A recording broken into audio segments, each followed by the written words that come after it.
The Toronto Raptors do it again. They go into Milwaukee and win their second in a row against the Bucks without Kyle Lowry, no less. Norm was awesome. Pascal was terrific.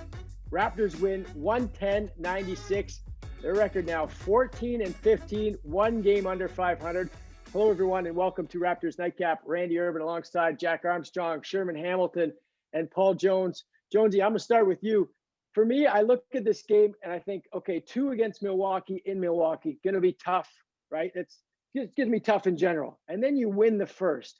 And then it makes that second game even harder to get, in my opinion. How'd they do it? Well, listen, Randy, it does. But, you know, we talk about this all the time. It's kind of like a playoff series where you're going in the other guy's gym. You want to split. And if you get the first one, then that one, you can't do anything about that, whether you've won it or lost it. Concentrate on the second one. I thought they got out to a great start, Randy. I really did. I thought they were active. You know, again, they hung on to Middleton. They did a terrific job with him, and the sharing of the ball early to create to get people into the flow. I thought they did a really good job at both ends of the floor early on. Now you get up and you know, Sherman, Jack, and I always talk about this. Never underestimate the comfort level you have playing with the lead, even if it's early in the game. You know, you go up 10, 12, and all right, they're going to make a run, but we know what we're doing. We know what works. We've got a feel. And I thought that was huge for the Raptors. Once they got the lead, they never let Milwaukee get close. And you could feel the growing sense of urgency from Milwaukee. Mike Budenholzer changing lineups, you know, guys kind of stepping out of character. And that's when you know you got him. Sure. No Kyle Lowry, no problem. How did you see it? Well, we all saw the defense. I thought their defense was excellent in this game. And to me, it was kind of a continuation of the fourth quarter of the last game. I thought their defense was great down the stretch in that game. And then we saw them really start to put a lot of pressure on Milwaukee for those other guys to make shots. They boxed it up and really gave Giannis no room to operate. Chris Middleton, I thought Norm made his life miserable in this game. And then collectively, their backside rotation was great in terms of getting out the shooters, contesting that pass, and making sure that they had to work. Now, when Thanasis Antetokounmpo came in the game, he presented an issue. His activity and freedom to run at the offensive glass created some problems, but the Raptors settled that down. And their consistency in terms of their determination to get to the paint of Milwaukee and score at the bucket and condense that defense and force them to rotate. I just thought that they were balanced. They were very focused on both sides of the basketball. And Milwaukee looked like the Raptors at times in the past, where the Raptors give up a lead, they're trying to get back, and they get close, but they have to play perfect basketball, and a turnover breaks your back or a missed shot breaks your back. The Raptors were comfortably ahead and didn't have to worry about that tonight. Jack, this was national television in the States. Bit of a statement, I would say, right?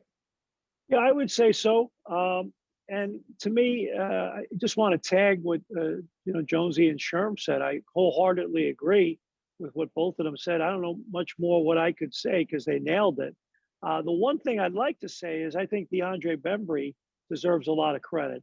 Yeah. I think he's really emerged as a player. He's smart. He's fundamentally sound. He's accepting of his role.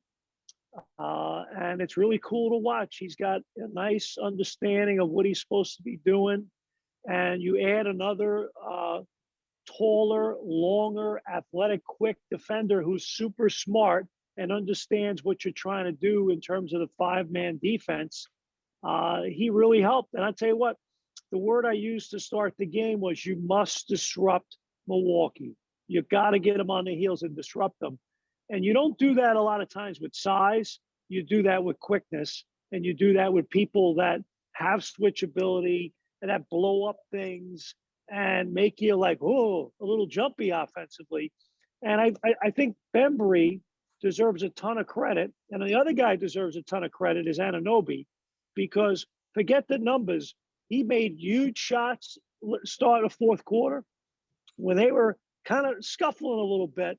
And once again, his defense, he's just tough as nails.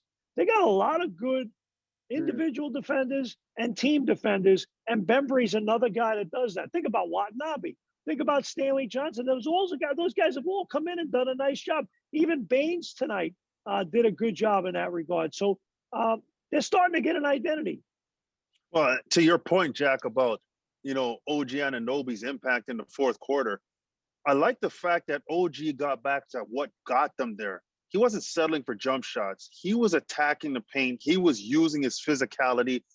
He bumped Chris Middleton one time with that shoulder and got to the paint and laid it up. And I was like, that's a grown man move. That's one of those big time plays in a tough moment. But also the other side of it is we talk about this lineup that the Raptors use, the smaller lineup.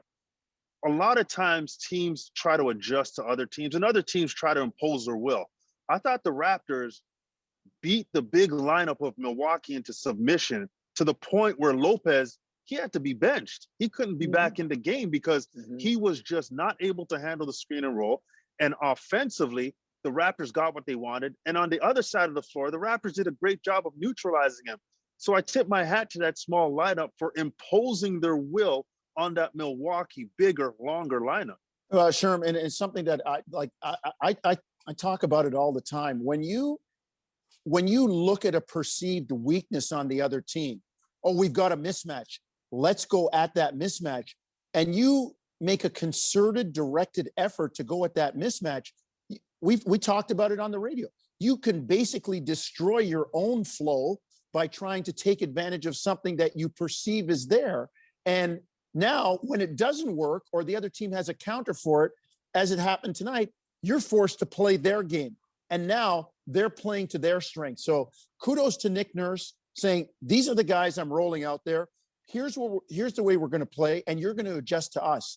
And I wouldn't be surprised, Jacko and Sherm, to see him say, look, this is my lineup. This is the identity we're going to galvanize and develop and roll with. And we're going to force other teams to think about how they're going to match us. I like it, Jonesy. And I'm just going to throw one stat out there. I'm not a big stat guy, but it's just food for thought. How about Middleton and Giannis, a combined 13 for 33 for 36 points and 11 turnovers? Enough said. Right. At the frustration level, and Sherm, I think you pointed it out on the radio when we were talking about it. Chris Middleton's frustration level, you could see at the end of the second quarter, at the end of the first half, he was actively trying to get himself going. Like, okay, I'm letting the game come to me, and every time I get the ball, they're double teaming me. I don't know where it's coming from. I'm getting it in a bad spot on the floor. He just tried to get himself going to force the issue, and it worked for a little bit. And as soon as he relented, the Raptors came back with whatever they were doing to neutralize him, and he just could never get. That's not one, but that's two games now that he could never get going, and it looked very similar to what we saw in the playoffs in 2019. Well, Giannis too. His sixth foul, the flagrant one, was a frustration foul. Yes, he wasn't getting anything, and he literally, you could see it on the replay, looked at OG and still put the elbow to him to try and score the bucket. So that's not a play you make when you feel like you're in offensive flow and you can get the shot you want. That's a play you make when you're trying to force the issue and you're frustrated and you haven't really gotten any flow the whole night. Jack, you got something there? No, I agree with what Sherm said. Quite frankly, I think that was a flagrant too. That was a dirty play. That was bad sportsmanship. And I love Giannis, but his frustration got the best of him. I just want to say this, and normally I don't get on coaches much. I watch. He must Mike be looking at the Budenholzer. Raptors, going, "Oh my God, what do I do?" No, I'm watching Mike Budenholzer. Sometimes I still think the game plays him rather than him playing it. You know, like he's a creature of circumstance rather than a creator of it. Like, I mean, at some point in time, you know what they're going to do to you. You got to be able to counter that, and not only counter it between Tuesday and Thursday, you got to counter it the minute they show it again. You got to have a solution to that. And quite frankly, it looked like the same stuff. I mean, Jonesy and Sherman, you could add to what I said. I don't know. I mean, you got to adjust. I agree with you, Jack. There were times where Milwaukee didn't look like they knew how to attack the Raptors. Yeah. And to me, you know, and Coach Budenholzer tried some things. He tried to post Giannis at the elbow. We saw in the second half, he tried to put him on the block to see if he could navigate some things from there. But the adjustment after the adjustment, I think, Jack, is what you're speaking to. Okay, they put him on the block. The Raptors adjusted to that. What's next? And I really think that they struggled with that in terms of being able to figure out how to attack. And the other thing is, as great as Giannis is, this team is not going to go where they need to go. And I know they're missing Drew Holiday, and he's a big piece in terms of what they may potentially be. But Giannis has to be able to shoot the basketball. Yep. He's not a Rajon Rondo who's a setup guy who finds his teammates and has scorers around him like that. This is a guy who's required to score the basketball. And if he can't hit a jump shot, the Raptors have exposed him now, both in the playoffs in the previous years and also this season, the ability to pack the paint and still extend the shooters and not give them the time to make shots. If Giannis is making jump shots, they can't play that kind of defense. But because he can't, kind of bails the Raptors out. Well, and you know, to the point both of you guys made about cracking the code, and that is also Coach Bud saying, well, no, wait a minute. This is the way we play. This is our strength. And as both of you pointed out, kind of minor adjustments. And when it doesn't work, well, go back to what you know. And that's not working either. I mean, how many times you see Giannis get into the paint and the Raptors are like, fine, we'll put 3 guys here. You know what? Dante DiVincenzo, fire away, man. Go ahead. Well, Pat Connaughton, go ahead, man. If you're going to beat us, I'll shake your hand and say, you've done it. But we know Giannis can beat us. He's not going to do that. Let's see if you other guys can do it. Chris Middleton, we know you can beat us. You're not going to get a chance to do that. And I'm sure the Raptors would live with tipping their hat to Connaughton, DiVincenzo, DJ Augustine, these other guys making shots under duress. And I just think the Raptors have cracked the code, and a lot of people are watching, and Milwaukee's going to have to figure it out, not just with Toronto, but for the rest of the teams, especially when you get playoff now. Got to stop you there, guys. Great stuff as always. We'll see you tomorrow night. Thanks for doing this.